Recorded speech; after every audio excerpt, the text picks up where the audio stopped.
अस्सलामुअलैकुम वरहमतुल्लाहि वबरकातुहू। मेरे दीनी भाई बहन, आज का टॉपिक है फ़क्र के आदाब और इसमें आज़म।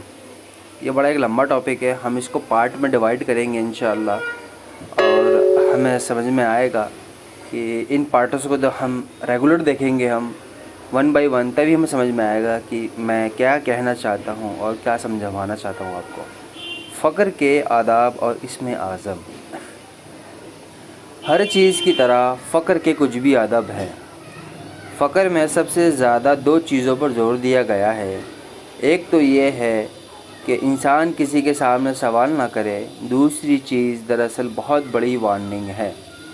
फ़कीर पर लाजिम है कि जब वह तंग दस्ती और इशरत का शिकार हो जाए तो दिल में इस चीज़ के गम को जगह न दे कि मैं फाका कश हो गया, और तंग दस्ती और अशरत के हवाले से अल्लाह के लिए दिल में किसी किस्म का शिकवा अगिला ना लाए, क्योंकि अगर ऐसी कैफियत दिल पर तारी हो जाए और तंग व अशरत की शिद्दत की वजह से फ़कीर के दिल में अल्लाह के बारे में गिला शिकवा आने लग जाए कि रब ने मुझे ये किस हाल में कर दिया, तो फिर समझ लीजिए कि ये गुर्बत और अशरत गिरदिश अय्याम नहीं बल्कि फ़क्र के दौरान कहीं किसी बड़ी गलती का नतीजा है, और परवरदिगार ने उसे नए सिरे से कुंदन बनाने के लिए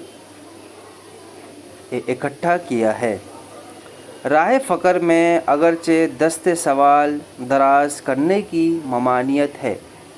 कहने का मकसद ये है मेरे दोस्तों, जब हम पे फ़क्र फाके कशी हो या हम पे कोई चीज़ हो नहीं पा रहा हो, तो हम हर जगह कहना स्टार्ट कर देते हैं कि हमें इस चीज़ की कमी है, मुझ पे तो ये मामलात आ रहे हैं, मेरे ये मामलात ख़राब हो रहे हैं, मेरे पास पैसा नहीं है, या मैं ये चीज़ हासिल नहीं कर पा रहा हूँ।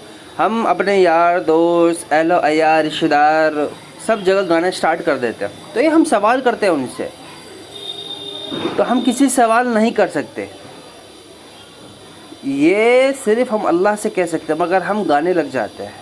ये उसी टॉपिक के बारे में है कि हम फाका कशी में लोगों को कहना शिकवा करने लग जाते हैं कि यार मेरा ये नहीं काम नहीं हो पाया, यार मैं तो ये नहीं हो पाया, मेरी वो चीज़ है। कोई अपनी गलती पर पॉइंट नहीं करता कि हमारी गलती कहाँ है।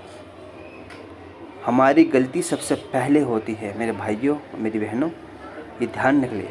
सबसे पहली गलती हमारी होती है। हम अपना ही दरवाज़ा नहीं खटखटाते कि यार हमारी गलती कहाँ हुई है, मेरे से क्या गलती हुई है जिसके वक्त ये हालात आए हैं। क्योंकि अल्लाह ताला के कुरान में भी फरमाया है कि तुम्हारा किया हुआ ही तुम्हारा है ये। आइए अपने टॉपिक पर आते हैं। राह फ़क्र में अगरचे दस्ते सवाल दराज करने की ममानियत है, मगर सवाल करने की ममानियत है, लेकिन एक सूरत में उसकी कंडीशनल इजाज़त दी गई है। एक सूरत में आपको इजाज़त है सवाल करने का। अगर फ़कीर अयालदार है और उसकी फैमिली फ़ाक़ों में मुब्तला है, तो उन्हें फ़ाक़ों से निकालने के लिए दस्ते सवाल दराज करने की इजाज़त है, लेकिन उसके लिए भी प्रोटोकॉल है।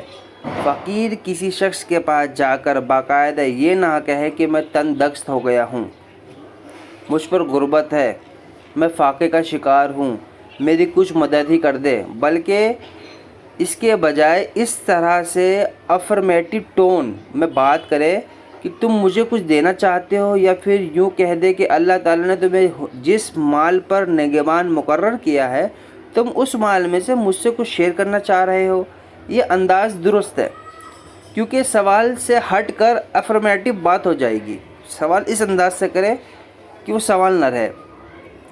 इस तरह बात करने के भी कुछ प्रोटोकॉल हैं, जिनमें वो कंडीशन फ़र्ज़ करे कि आपको 100 रुपये की ज़रूरत है और आपके घर में 1 रुपये पड़ा है, तो आप बाकी 99 रुपये के लिए सवाल नहीं कर सकते। आपको पहले वो 1 रुपये भी खर्च करना होगा, और जब आपके पास बैलेंस 0 हो जाए तब आप किसी से सवाल कर सकते हैं। इसका दूसरा प्रोटोकॉल ये है कि अगर आपको 100 रुपये की ज़रूरत है तो आप 100 रुपये नहीं मांग सकते, पूरा 100 ही लेंगे। अगर कोई 101 रुपये भी दे तो ज़्यादा 1 रुपये उसको लुटा दे, اس سوال کی بنیادی شرائط وہی ہے کہ آپ اپنی ذات کے لیے سوال نہیں کر سکتے۔ آپ پر وہی کنڈیشن لاگو ہوتی ہے کہ آپ فاقہ سے ہیں، بھوکے پیٹ ہیں، تب بھی آپ کو ظاہر کرنا ہوگا کہ آپ بھرے پیٹ سے ہیں۔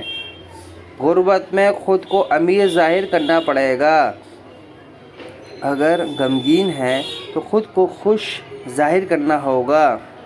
مصیبت زد ہے تو آپ کے ظاہر کرنا پڑے گا کہ زمانے میں مجھے کوئی دکھ نہیں۔ اس سے آگے کا ٹاپک ہم اگلے پارٹ میں بتائیں گے، مگر میری بہنوں کہنے کا مقصد یہ تھا کہ اگر فقر فاقے سے ہوں تو میں کسی سے سوال نہیں کروں گا۔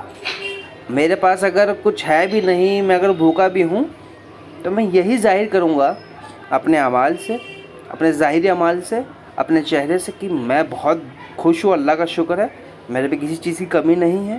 کیونکہ میں سوال کروں گا تو اللہ سے ہٹ جاؤں گا، میرا سوال صرف اللہ سے ہوگا، کسی دنیا دار سے نہیں ہوگا۔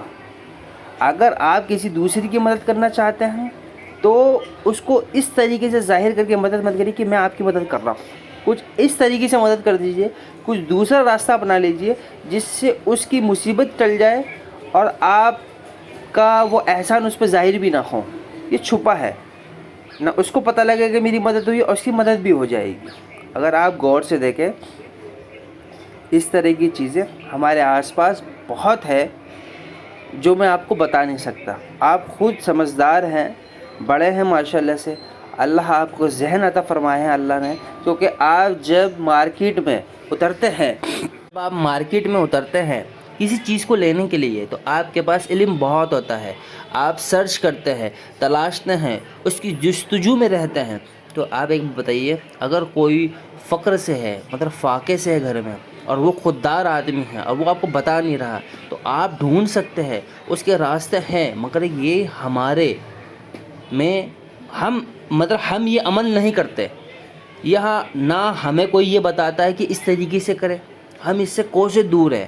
ہم لوگوں کی مدد کر سکتے ہیں اگر ہمارے پاس اللہ کا دیا ہوا بہت ہے، تو ہم لوگوں کی اس طریقے سے مدد کر سکتے ہیں جس سے ہمیں یہ فائدہ ہوگا کہ ہمیں اللہ کی محبت نصیب ہوگی بغیر بتائے۔